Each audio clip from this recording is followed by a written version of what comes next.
mga Pangyaw, ito na naman po ang inyong lingkod, si Pangyaw Maria. So, ito po na naman ang ating vlog.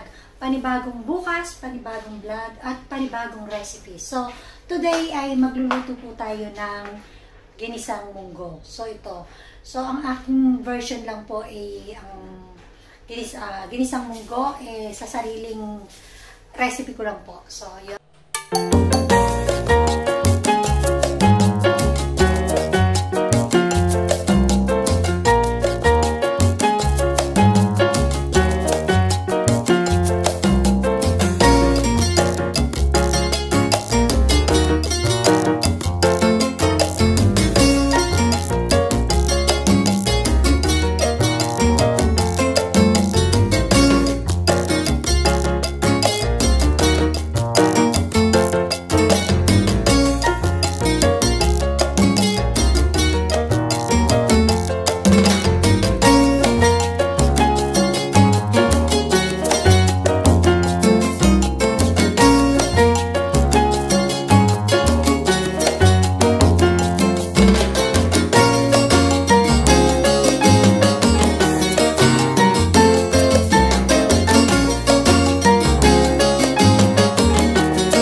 Ginisang munggo.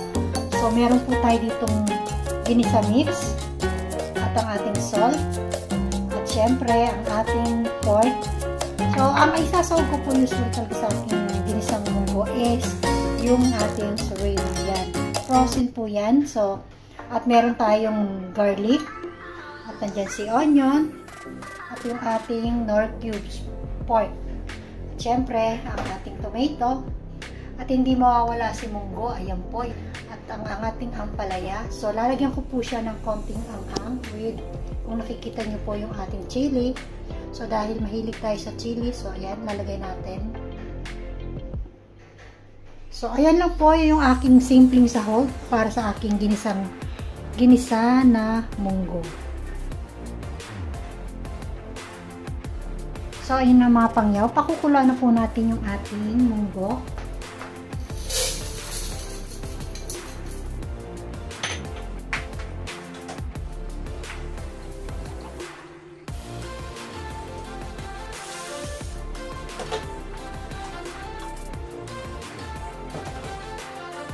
Sa lumambot at igisa ko na rin po ang ating mga ingredients para at the same time habang kumukulo yung ating munggo ay nagisa na natin yung ating mga ingredients.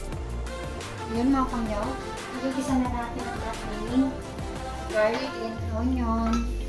So ayan, mainit na yung ating pan. So maglagay na tayo ng oil. Tansyahan nyo na lang inyong oil kasi hindi marami at mahirap na cholesterol kung okay na po yung ganyan kadami lang ng ating oil. So, ayan si garlic. Igisa na natin. Hayaan lang po natin mag-golden brown ang ating garlic. So, hindi ako masyadong naglagay na maraming mantika. As long na maluluto yung ating garlic at onion. Medium fire lang po yung ating para hindi masulot.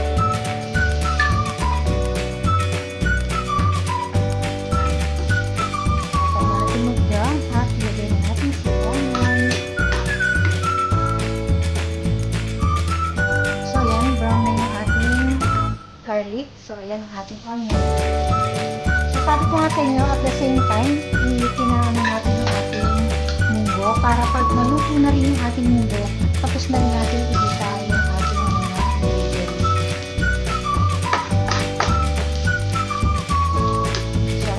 natin mag-brown ng ating onion at isunod na natin si tomato.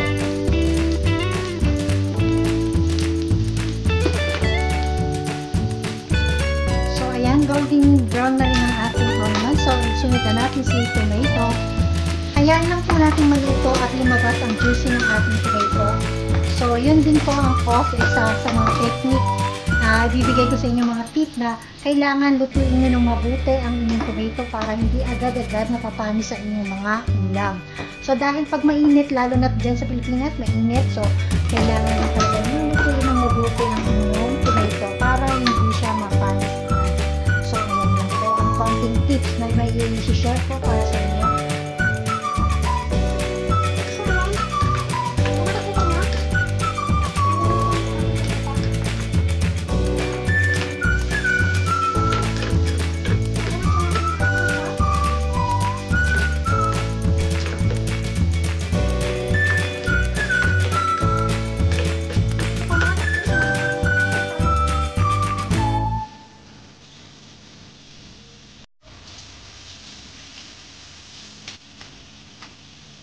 Ayan, kaya lang po natin ito ang ating so dahil sabi ko nga po sa'yo, ito ang ating sili.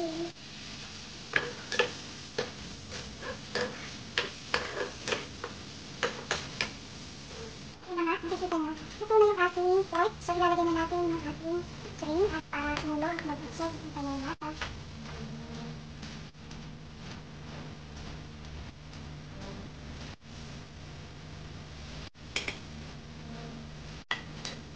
Saka natin ilagay sa ating munggo. So napakulaan ko na yung ating munggo.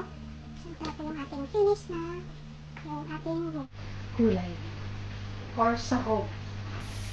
Yung ating ampalaya, sa huli na po natin ilalagay yun dahil malambot lang, madali lang lumambot ang ating gulay. So ayan na yung ating munggo.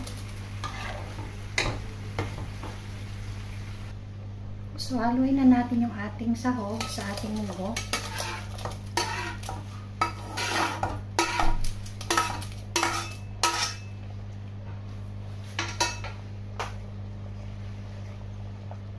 So, titimplahan na po natin ang ating munggo. Lagay na natin si Knorr cubes. Ayan. At ang ating salt.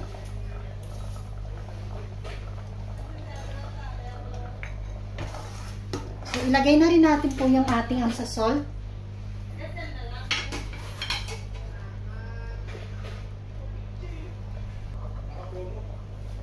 So, ilagay na natin yung ating ampalaya.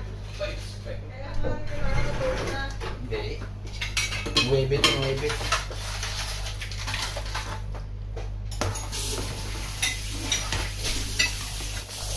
Ayan mga panyaw, lagay na natin yung ating sili para gumana at tayo sa ating pagkain.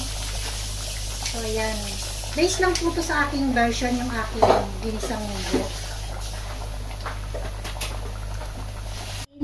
So ayan na mga pangyaw, ang ating finished product ng ating ginisang munggo at ang ating with spicy. So ayan, so hindi ko masyadong niluto ang ating ampalaya at ang ating sahog. So, kain mga pangyaw. Munggo with spicy.